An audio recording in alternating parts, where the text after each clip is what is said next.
Salvem guerreiros da Federação, eu sou o Arthur e você está no canal Patrulheiro da Noite. E hoje, mais um vídeo a respeito da lore de Star Trek. Vou falar a respeito da nave estelar USS Defiant. Então, vamos lá. Bom, rapaziada, esse vídeo ele vai ser um pouquinho mais curto do que os outros. Então eu já peço desde o início que deixe o like, pois cada like é um Goblin a menos no mundo. E torne-se membro da Patrulha da Noite você também, apertando aí no botão de se inscrever, tá certo? Bom, rapaziada, a USS Defiant, não confundir com a outra USS Defiant, foi uma nave de combate, tá? Criada pela Frota Estelar, com um motivo, né, e um objetivo, melhor dizendo, muito bem definido: combater a ameaça do Império Dominion. E bom, rapaziada, vamos lá. Lá na época do Kirk, lá na época da série clássica, houve de fato uma nave, né, classe Constitution, chamada de Defiant. Essa, por sua vez, ela acabou entrando em uma, como é que eu posso dizer, uma anomalia espacial.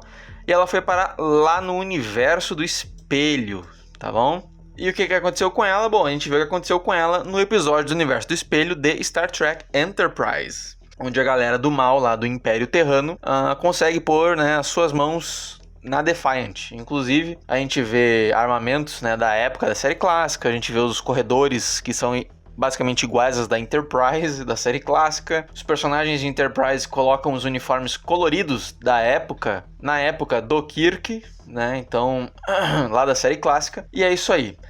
Porém, existe uma outra Defiant, tá? Que é a NX 74205, que é a USS Defiant que nós vemos no seriado Star Trek Deep Space Nine, certo? Essa série, ela é um derivado da nova geração. Começou lá pela 6ª temporada, se eu não estou enganado, e é uma série que durou ali dentro dos anos 90, né? As suas respectivas 7 temporadas. O capitão da Defiant era o Kirk, eu ia falar o Kirk, o capitão da Defiant, tá, era o Sisko.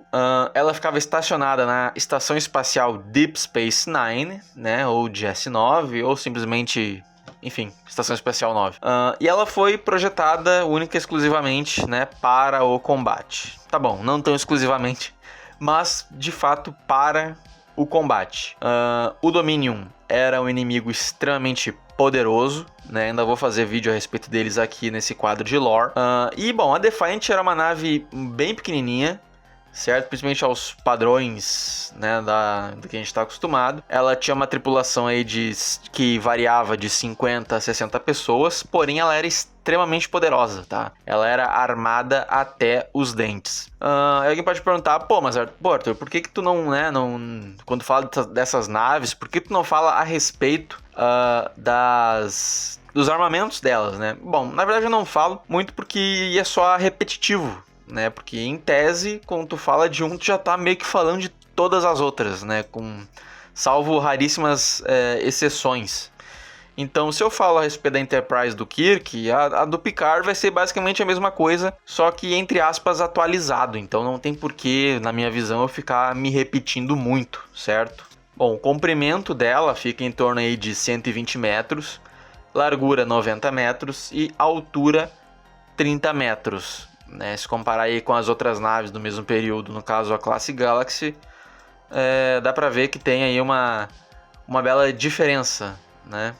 Porque se a gente comparar, por exemplo, com a Enterprise D, que é uma classe Galaxy, a gente vai ter aí o que? De altura 137 metros, a largura de 463 metros, né? E o comprimento de 642, ou seja, tem uma belíssima de uma diferença, certo? A Defiant, ela destruiu muitos inimigos, né? Conforme o seriado passou. Ela foi lançada ao espaço em 2370, ficou mais ou menos até 2375. E, bom, pelo menos o que a gente vê na série, né? O que a gente tem ali realmente de canônico. Porque depois disso, fica meio difícil, né? É só coisa que não é tão canônico assim.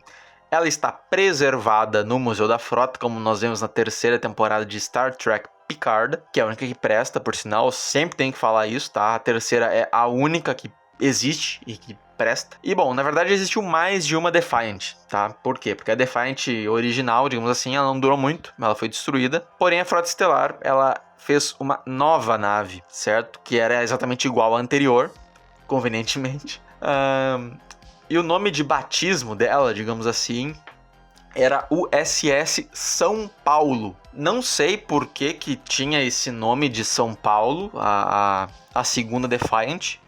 Porém, ela foi rebatizada novamente para Defiant. Então, meio que ficou elas por elas. Ela também participa de Star Trek Primeiro Contato, né, o filme, onde ela, inclusive, né, enfrenta ali os Cubo-Borgs e toma uma surra, bem como, bem dizer, todo o resto da frota. Né? Acho que a Enterprise E é a única que consegue se sobrepor aos Borgs ali naquela situação. É mais ou menos isso o que a gente tem, tá? A Defiant, ela tem muitos fãs, né? Muita gente gosta. Voltando ainda sobre o nome da USS São Paulo, que eu já tava esquecendo já. Se eu não tô enganado, o pessoal lá da Nova Frota, né? Do canal da Nova Frota lá, o Fernando, o Salvador, eles comentaram uma vez no canal deles que seria meio que uma homenagem ao pessoal, né, aqui do Brasil. A série aparentemente tinha uma boa audiência aqui no Brasil.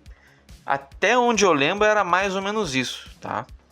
Embora o nome São Paulo não tenha ficado tanto tempo. E o Dr. Bashir disse que também não gostou do carpete. Bom, além do Sisko como capitão, ela também foi capitaneada pelo Worf. E se eu não estou enganado, eu acho que o Nog chegou a assumir o comando. Mas posso estar enganado, não lembro exatamente. Acho que sim. Bom, rapaziada, quanto a Defiant não tem muito mais o que eu ficar aqui falando, certo? A não ser o que, bom, eu já disse. Ela é pequenininha, veloz, armada até os dentes. Pouca tripulação, porém com uma efetividade muito grande. Inclusive, ela tinha uma camuflagem, né? Coisa que nem toda nave da Federação tinha. Ou seja, ela também fazia missões, além de exploração e combate, também de espionagem, certo? Então, acho que é isso. Se você quer me ouvir falando mais, saiba que tem vários outros vídeos aqui para você assistir. E eu também tenho um podcast lá no Spotify chamado Guitar Carabiner, Heavy Metal e Cultura Pop. Lá eu e meu amigo Mecânicos, a gente fala sobre diversos assuntos envolvendo metal, séries, filmes, músicas e muito mais. E lá eu já falei muito mal dessas novas séries de Star Trek. Então, acho que é isso. Valeu e até a próxima.